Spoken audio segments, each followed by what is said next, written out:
नमस्कार, आपण पाहत आहात सह्याद्री न्यूज, आवाज महाराष्ट्राचा। जतमध्ये आज जी घटना घडलेली आहे त्या घटनेचा मी तीव्र शब्दामध्ये जाहीर निषेध करतो। ज्या एपीआयनं हा प्रकार केलेला आहे त्या एपीआयला सुतासारखा सरळ करण्याची व्यवस्था केली जाईल। प्रतापगडाच्या पायथ्याशी छत्रपती शिवाजी महाराजांनी अफजल खानाचा पुतळा काढला, हा इतिहास 4थीच्या पाठ्यपुस्तकामध्ये आहे।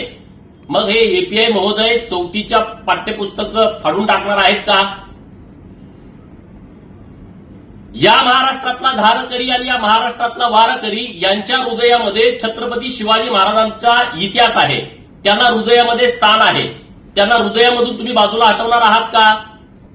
मी तमाम शिवप्रेमींना आवाहन करतो की महाराष्ट्रामध्ये हिंदुत्ववादी सरकार आहे आणि छत्रपती शिवाजी महाराजांचा अपमान केलेला खपवून घेतला जाणार नाही। ज्या एपीआयनं हा उद्योग केलेला आहे त्याच्यावरती निश्चितपणे कारवाई होईल।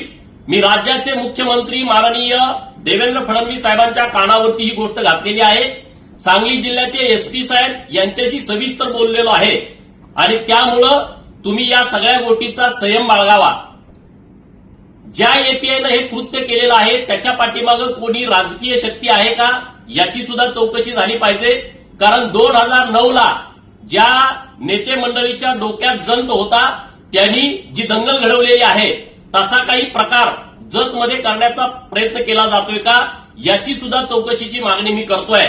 आणि जो कोणी छत्रपती शिवाजी महाराजांचा अपमान करेल आणि मग तो कोणीही असेल तर त्याला गुडघ्यावरती बसवून त्याला नाक टेकून महाराष्ट्राची माफी मागायची व्यवस्था आणि तशी यंत्रणा आम्ही उभी केल्याशिवाय राहणार नाही।